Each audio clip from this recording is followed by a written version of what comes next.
Screen پر آپ جس مسجد کی تصویر دیکھ رہے ہیں یہ پاکستان کے تاریخی شہر لاہور کے شالم چوک میں واقع 3 مرلہ کی ایک چھوٹی سی مسجد شب بھر کی ہے۔ اور اس مسجد کو شب بھر کیوں کہا جاتا ہے؟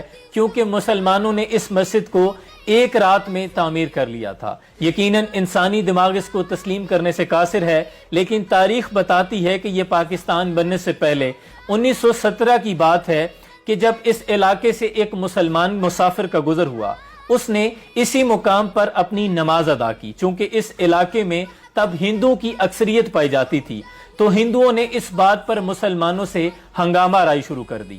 وہ کہتے تھے چونکہ ہماری یہاں اکثریت ہے لہٰذا یہ جگہ ہماری ہے، یہاں مندر تعمیر ہوگا۔ اور مسلمان یہ کلیم کرتے تھے یہاں مسلمان نے نماز ادا کی ہے اس لیے یہاں پر مسجد بنائی جائے گی۔ اور بات اتنی طول پکڑ گئی کہ عدالت تک پہنچ گئی۔ مسلمانوں کی جانب سے اس کیس کی پیروی قائد اعظم محمد علی جناح رحمۃ اللہ علیہ فرما رہے تھے، اور انگریز جج نے دونوں طرفین کے موقف سننے کے بعد یہ فیصلہ کیا کہ میں کل آ کر اس جگہ کو خود وزٹ کروں گا، پھر موقع محل دیکھ کر جو ضروری ہوگا وہ فیصلہ کیا جائے گا۔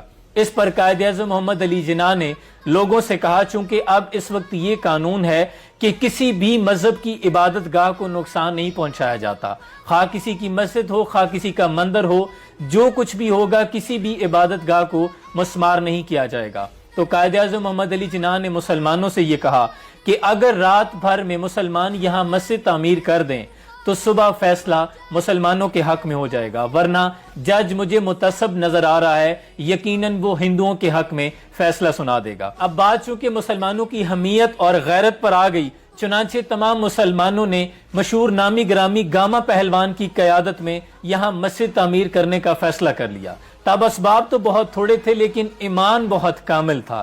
جنگ لازم ہو تو لشکر نہیں دیکھے جاتے، اور کافر ہے تو شمشیر پہ کرتا ہے بھروسہ، مومن ہے تو بے تیغ بھی لڑتا ہے سپاہی۔ چنانچہ اعلان کروا دیا گیا۔ قرب و جواہر کے تمام لوگوں نے ان کے پاس جو کچھ تھا مسجد کی تعمیر کے لیے وقف کر دیا۔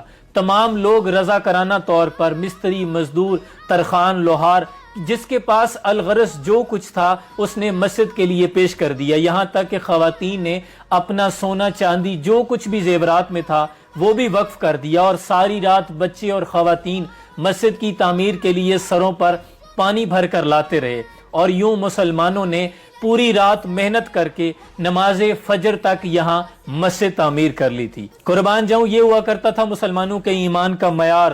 وہ بھی دن تھے یہی مائع رانائی تھا، نازش موسم و گل لالا و صحرائی تھا، جو مسلمان تھا اللہ کا سودائی تھا۔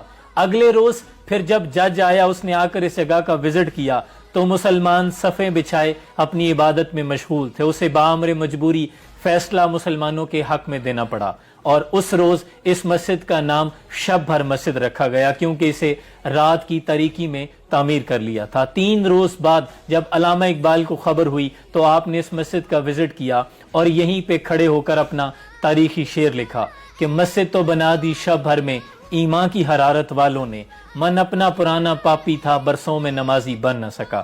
یعنی یہ تصویر کا دوسرا پہلو تھا۔ اقبال نے یہ پیغام دیا کہ اگر مسلمان چاہیں تو شب بھر میں مسجد بنا سکتے ہیں تو اپنے من کو، اپنے دل کو ایمان سے منور بھی کر سکتے ہیں۔ اے مسلمانوں تمہارا معیار بہت بلند تھا۔ اللہ کریم سے دعا ہے اللہ مسلمانوں کو وہی ایمان، وہی کھویا ہوا وقار دوبارہ عطا کر دے۔ سلام پہنچے۔